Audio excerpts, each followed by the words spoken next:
Bloomberg Audio Studios. Podcasts, radio, news.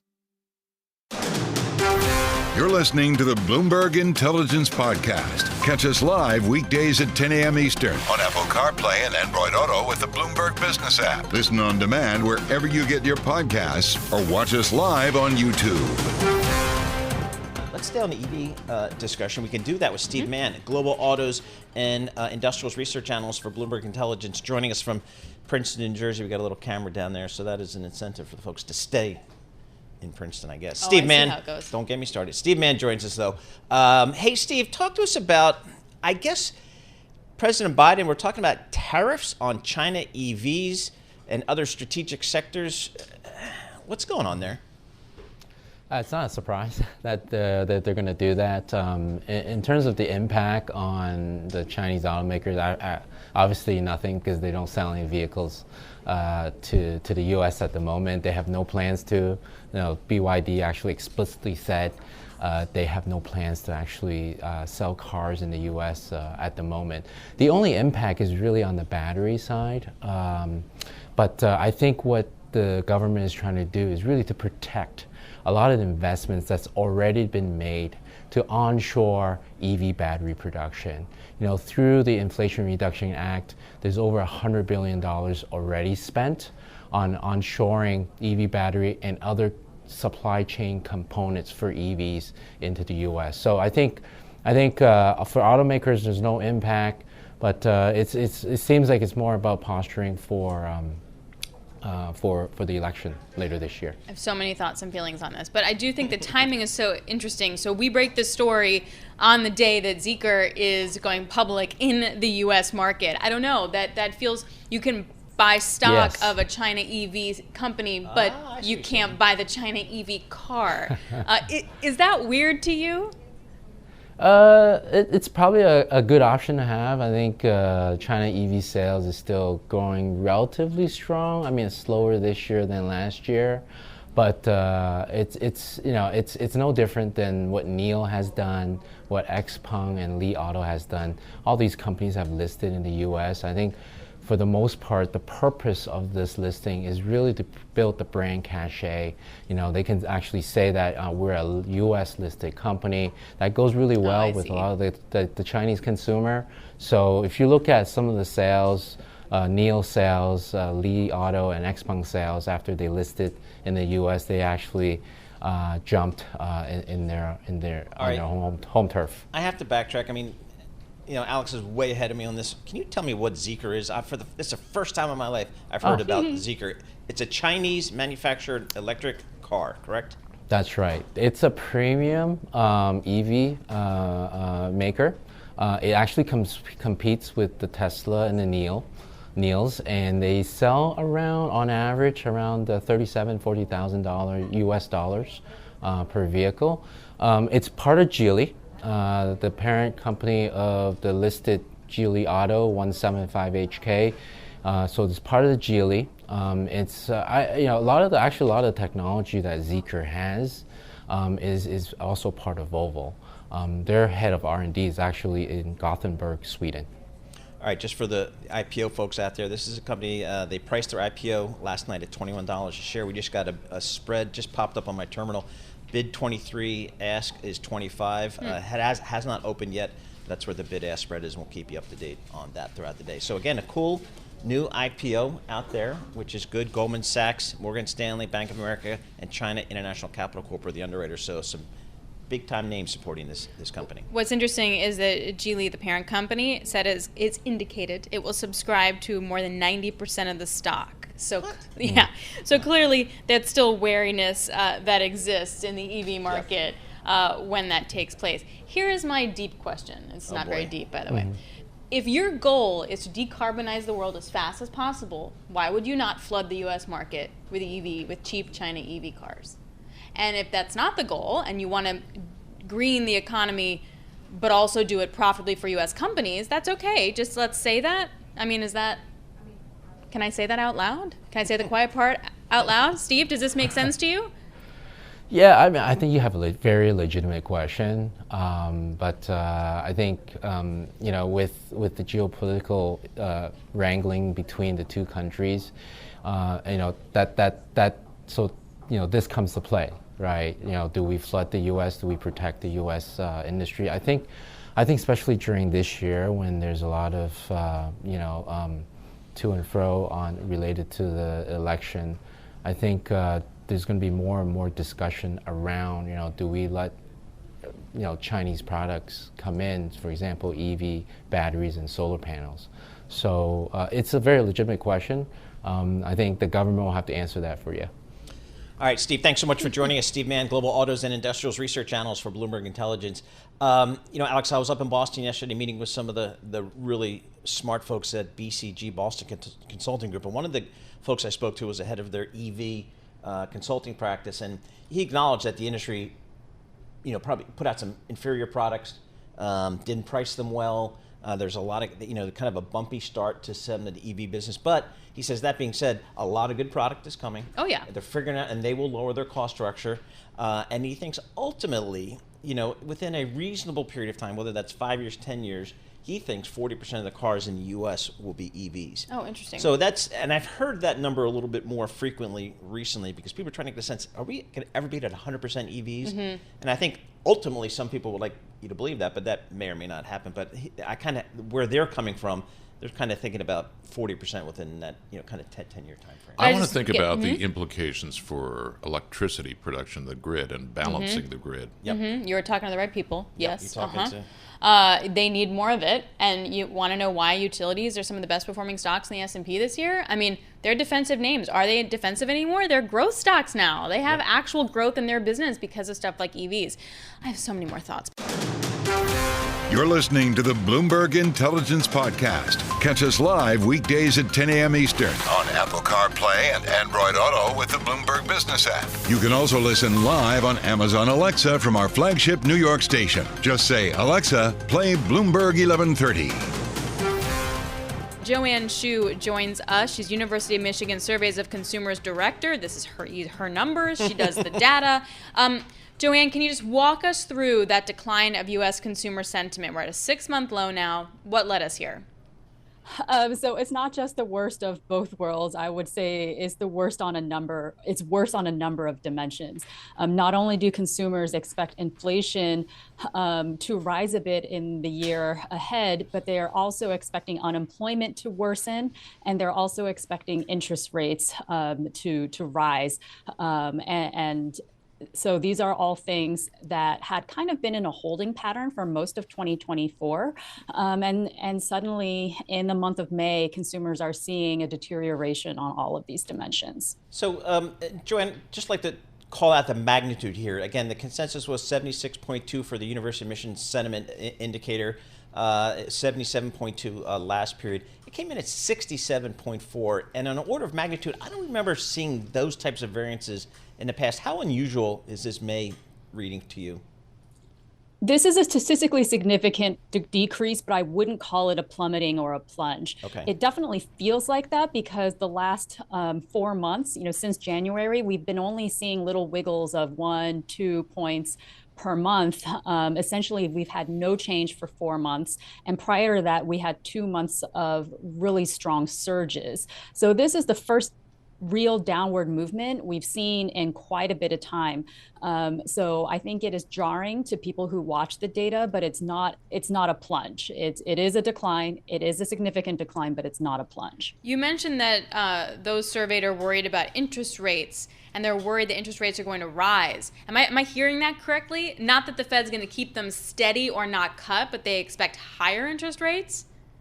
Well, more people expect higher interest rates than last month. Fewer people expect interest rates to fall. I believe only about a quarter of consumers expect interest rates to fall in the year ahead. So overall, consumer expectations over interest rates are worse than they were last month. Joanne, thank you so much for joining us. Really appreciate you hopping on there. Joanne Hsu, Surveys of Consumers Director for the University of Michigan. You're listening to the Bloomberg Intelligence Podcast. Catch us live weekdays at 10 a.m. Eastern on Apple CarPlay and Android Auto with the Bloomberg Business app. Listen on demand wherever you get your podcasts or watch us live on YouTube. You're having the S&P just up by 0.2%, so we're definitely off the highs. But still, Kim Forrest, founder and CIO of Bokeh Capital Partners, joins us now. Kim, help me understand what's happening. Survey data, ISM Services, NFIB, UMich, pointing to things that are not that good. Equity market still near record highs, corporate profits high, earnings holding up really, really well. What gives? Well, I would say that the investors are looking past this information and they are planning for a longer time period than the consumer. We'll put it that way. But does that mean that, so how do you trade on that? Like, do you trust the underlying data and say, look, I mean, the survey data and say, okay, maybe we're going to hit some speed bumps. Let me protect myself for that. Or do you say it doesn't matter because these themes, even momentum and a factor rotation or AI, all of that just going to outweigh it? I think it's a little bit of both. First, I think that the consumer, once again, is being shocked by things they do pretty much at least once a week, if not more often. And that's fill up their car or truck with gasoline. And the second thing they do is go to the grocery store or a restaurant. And prices are just crazy. So everybody has recency bias. And I believe strongly that food prices in particular and gas are just, demoralizing. Have you gone to the grocery store lately? I have. It is, it's crazy. You can't believe the basket of groceries costs that much, right? That's the first thing.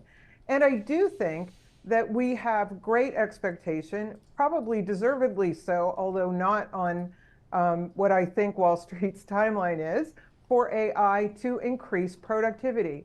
It's been a decade or more since we've had a technology that we think could deliver productivity in a meaningful way.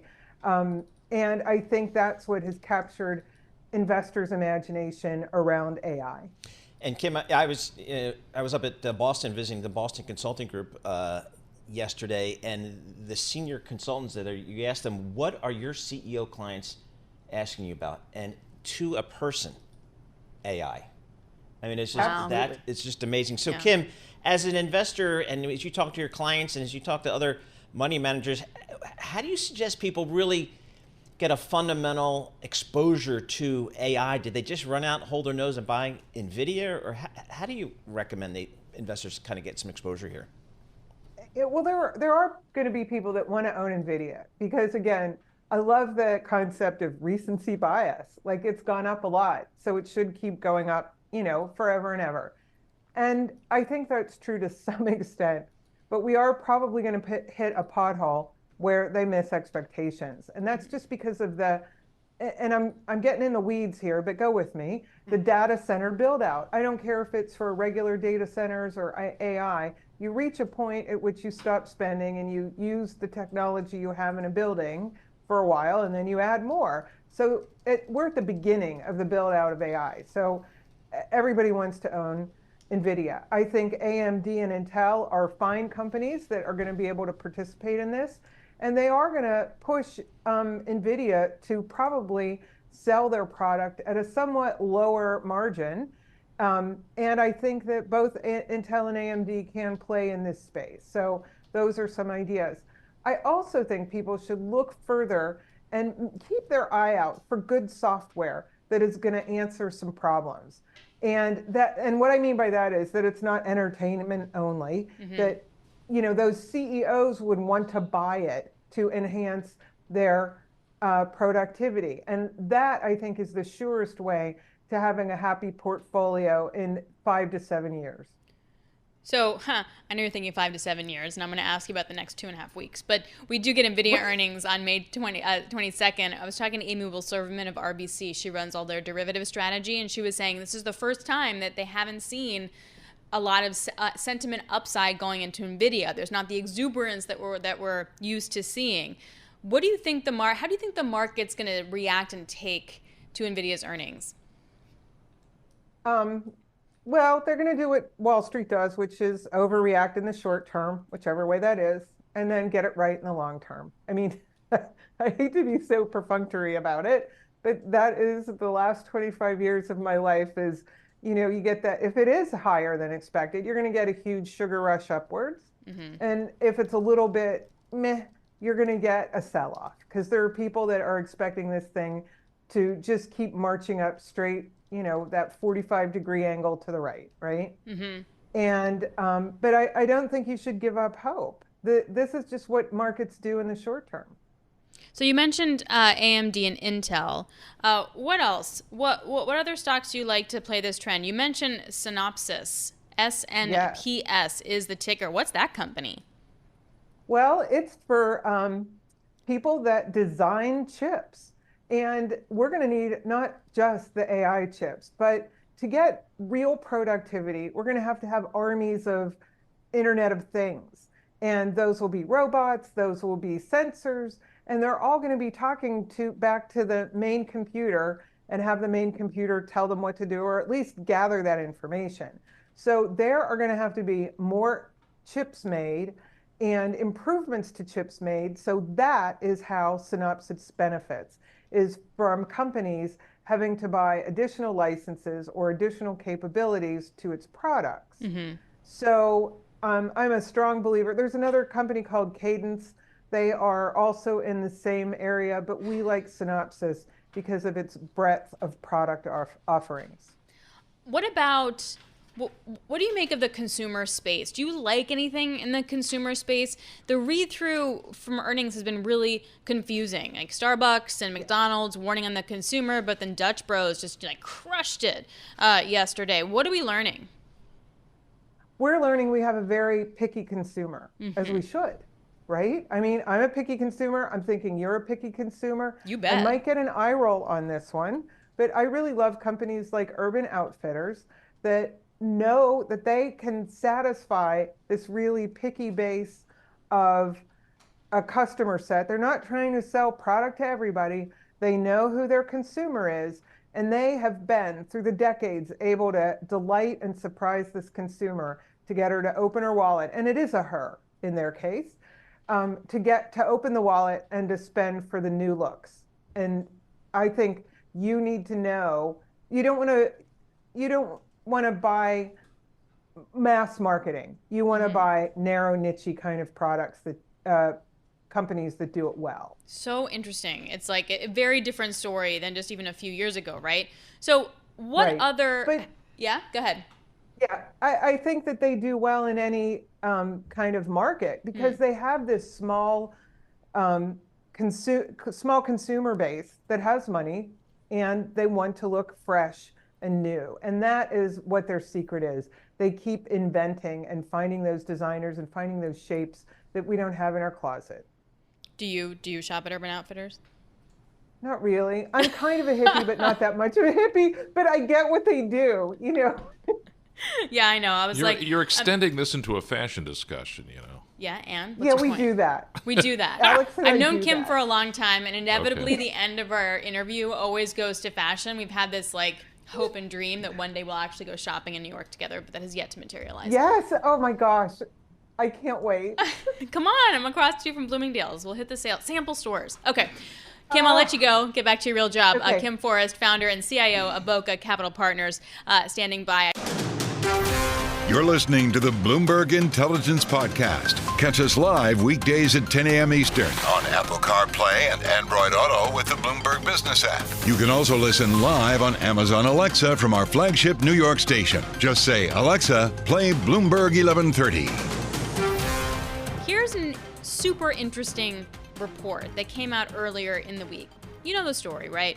The Great Resignation. People left jobs during COVID. They got new jobs.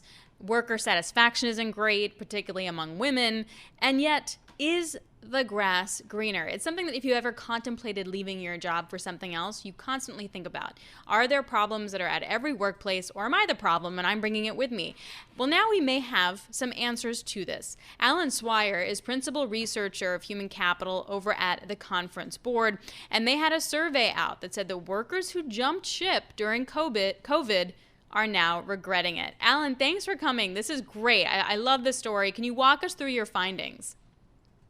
Yeah, sure. So that one specifically was a big surprise to us because just last year when we ran the survey, or 2022, I should say, it was completely opposite to what we found this time. Every single measure of job satisfaction was up amongst those who switched jobs. But this year, overall job satisfaction was down by over 5 percentage points, and it was down across most of the 26 components of satisfaction that we measure. So a big swing, and we agree with your summary that sometimes the grass isn't necessarily greener on the other side, and could be for a range of factors that this is happening. But we definitely see that this year, those who have switched jobs during the pandemic are less satisfied than those who stayed. Do we know what was the primary reason people did switch jobs during the pandemic? Was it any different than other times, which is maybe higher pay or just a better opportunity? Yeah, there were really pay increases during the pandemic that we hadn't seen for well over a decade. That's fairly well documented too, that some workers were receiving 20, 30% better offers just for switching jobs. And we think that maybe some people took those offers without really thinking about the other elements that lead to happiness at work and contentment at work, like who you work with and whether the organization is going to invest in your career growth and many other things. So they went for the money, maybe, and now they're starting to regret it. I mean, it's so true. Like, the older I get, the more that I try and really distill down what makes me happy day to day, and it's so helpful. I mean, it took me a long time to figure that out, but it's so helpful in understanding it. And sometimes staying put is the answer. You had a great point out that says once an employee hits a 3-year mark, satisfaction increases substantially. Talk us through that. Yeah, and that's also a difference from what we've seen, not only in our own research, but there's a good amount of research out there that shows that usually it's people who have shortened their tenure. They start a new job, they're happy, there's a honeymoon period, and their engagement and their satisfaction levels are usually higher than people with more tenure. But this year in our satisfaction survey, we saw the opposite. And that goes with the finding that job switchers are less satisfied than job stayers, maybe for some of the same reasons. Those who switch jobs, they're the people who are in the positions with less than 3 years tenure, and they're seeing that, things aren't quite as good as they might have hoped, even if their wages are higher than if they had stayed. So that's really good reinforcement that those two elements that we examined in this report really complement each other. And Allan, your survey kind of goes to an issue Alix and I were just talking about today. The least satisfied group is fully on-site workers. The hybrid model wins the day. I guess the hybrid model, that is the new normal for the foreseeable future, isn't it? Yeah, I think it is. I think employers, or most employers, if not all, see the benefits of the hybrid model. You get the best of both worlds if it's done right. Some employees who can work from home may be more productive at home for some types of work. But when it comes to collaboration, building trusted relationships and innovation, they're at work for several days a week. So if they do it right, they're getting the best of both worlds. But what's really interesting is that workers see this too. Even though we see sometimes that workers say, I'd love to work 5 days remote, maybe they also see the benefits of being with their colleagues 2 or 3 days a week. There's literally no bone in my body that ever wants to work at home again. Like the 8 weeks during COVID with a camera set up in my living room was more than enough. Are we noticing any distinction in terms of the types of jobs we're talking about, in terms of, say, women versus men, or any ethnicity?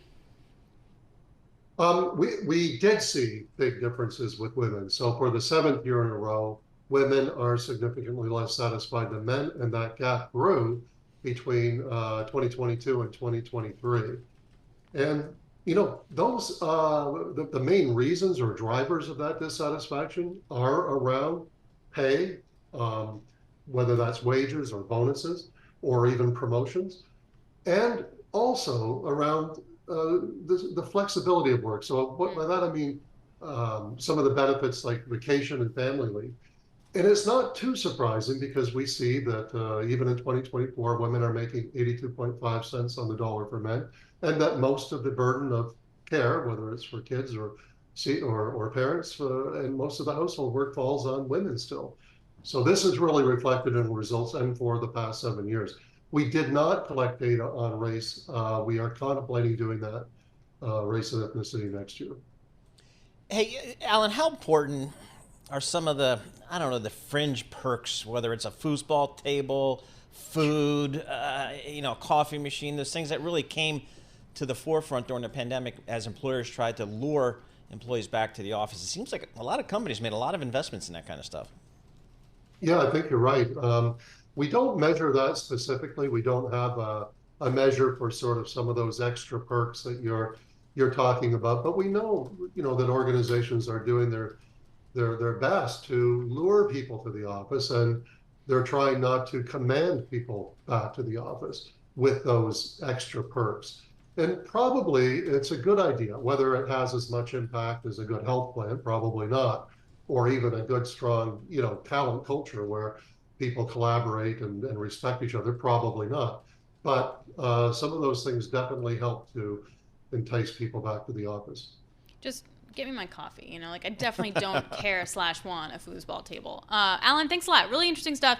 Great to sort of break all of that down. Allan Schweyer, principal researcher, human capital at the Conference Board, joining us from Savannah, Georgia. I mean, none of this surprises me, but I also wonder if our tolerance is changing. What work-life balance means in a very different way. Yes, I think that has changed for a lot of people, and they express in different ways. Leaving the workforce, going working places that have hybrid, all that kind of stuff. So then there are the special people like us who just come back every day of the week. Yeah, and to be fair, my husband does most of the child care, and he always has. So I just want to shout out that I'm not one of those women that have to do more of the child care. We love the husband. You're listening to the Bloomberg Intelligence Podcast. Catch us live weekdays at 10 a.m. Eastern on Apple CarPlay and Android Auto with the Bloomberg Business app. You can also listen live on Amazon Alexa from our flagship New York station. Just say, Alexa, play Bloomberg 1130. All right, let's turn the conversation to AI. Yesterday, I attended the Boston Consulting Group Edge Expo in Boston. Had a lot of great conversations with the folks at BCG. A lot of really smart people thinking about some important issues for their clients. I first spoke with Steve Mills, Chief AI Ethics Officer. He focuses on the risks for businesses in forging ahead with AI without considering how to do that in a responsible, ethical manner. I began by asking him to talk about his role and how he thinks about AI from an ethics perspective. Let's take a listen. The way we think about it, and particularly as you start talking about generative AI, a responsible generative AI system needs to be proficient, meaning it does the thing we want well. Okay. So if it's, say, a question and answer system, it can actually accurately answer questions. And that's key to driving value with these systems. So that's the first piece. It needs to be safe and equitable. So these are the things like bias and harmful language and the like. It needs to be secure. And then it needs to be compliant with laws and regulations. And so as we're building AI on behalf of our clients, as we're helping clients navigate these issues, those are the things we're trying to guard against. What are some of the common risks that are really out there for implementing AI across a product, across the service that you've seen so far? Because it feels like we're still in the very, very early innings of this AI discussion. Yeah, I mean, the most common things, particularly, we see a lot of chatbots, for example. It is things like biased language or sexist language in a subtle way. Typically, it's not overt, but it can come across in a subtle way. Various security flaws. When you issue a certain prompt to the system, it reveals sensitive data. We've seen examples of people being able, through smart prompting of the system, manipulate it to offer products for next to nothing, basically. Inaccurate, answers, or, people refer to it often as hallucinations, but, again, basically the wrong answer coming out of the system that the company is then held liable for after the fact. So these are all things I'm sort of picking from the headlines that we've seen. It seems to me that before you guys walk into my office, I think I have to have a commitment to do this thing ethically before I spend $1. Is that the kind of message you want to get across to these people? Like, listen, guys, you got to buy into this implement this? Because this is a powerful tool, maybe more powerful than maybe we even know at this point. Yeah, that's exactly right. I always say you cannot deploy and scale Gen AI without responsible AI. And it kind of comes in two ways. One is organizations are realizing there's these risks, there's regulation. You need this in place to minimize those risks so you can do it confidently. At the same time, we see it as a source of value, both directly and indirectly. And what I mean by that is companies with mature responsible AI programs, and this came from research we did with MIT, if they have a mature responsible AI program, they report higher customer engagement, better customer retention, higher customer trust, better long-term profitability. So that's sort of the direct piece, and faster innovation too, by the way.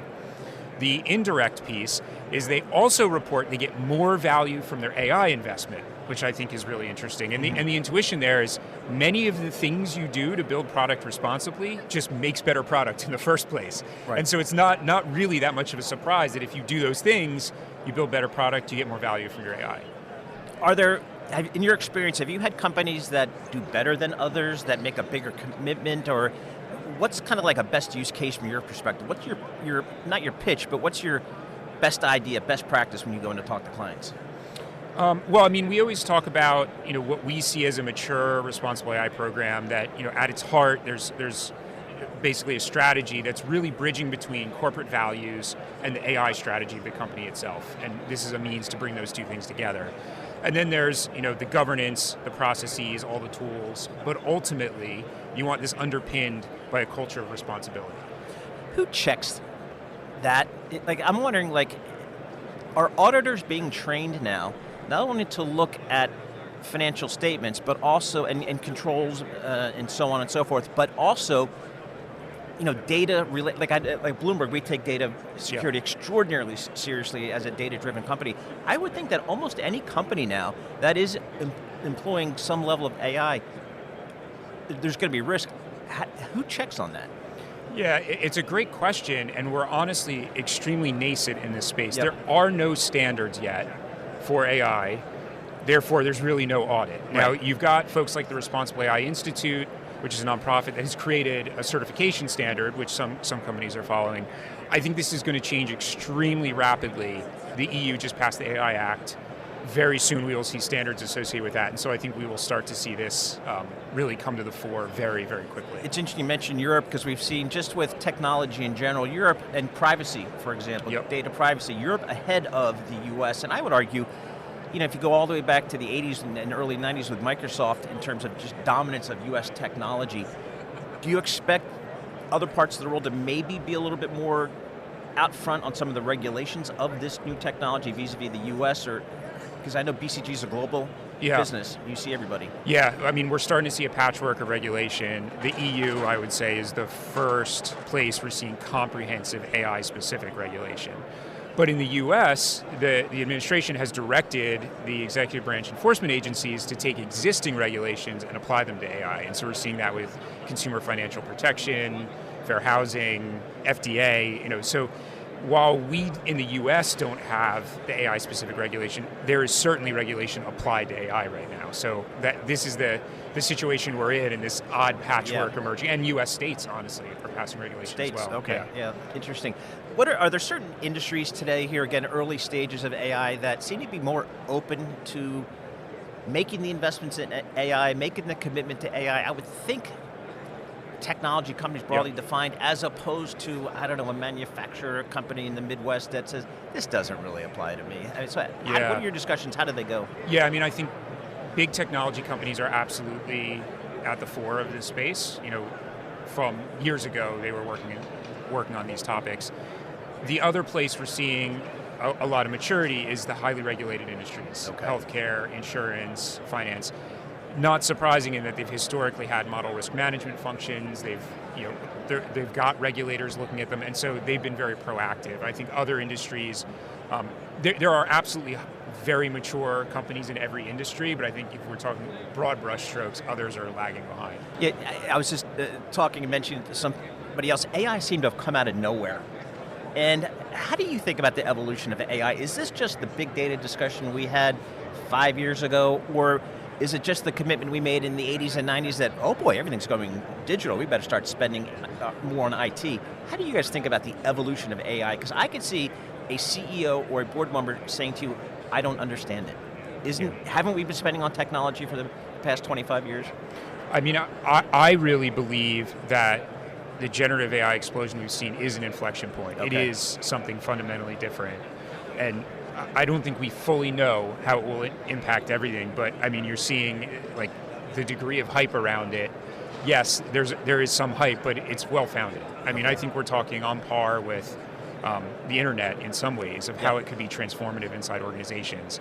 And we're still discovering the capabilities, right? That's the unique thing about it, the emerging capabilities we see. And so each generation of model that's being released is just so much more performant and can do so much more. And so the question is, where does it end? But even with what we have today, there are so many applications we haven't explored yet. So what's kind of when you walk in to see a client, how do you lead off? Do you say, I'm going to try to, my goal today is to get you to commit or consider committing to an ethical implementation of your tech investment? Is that kind of your pitch, or how do you walk into when you see a client? Yeah, in essence, it's the message I sort of led with earlier, that you cannot scale Gen AI without doing it in a responsible way.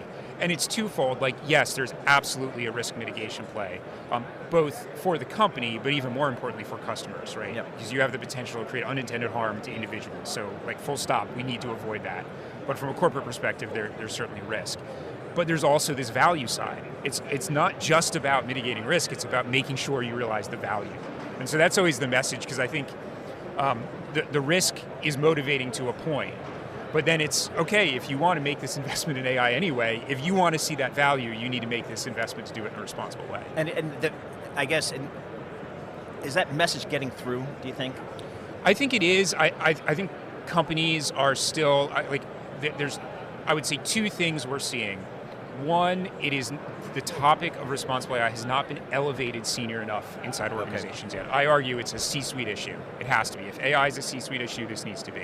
Too often we're seeing it a few layers down inside the organization, and it's people who are passionate and brilliant and want to do good things, but they don't have the clout inside the organization to really drive the kind of change you need. I mean, I mentioned this is a cultural change. You need senior people.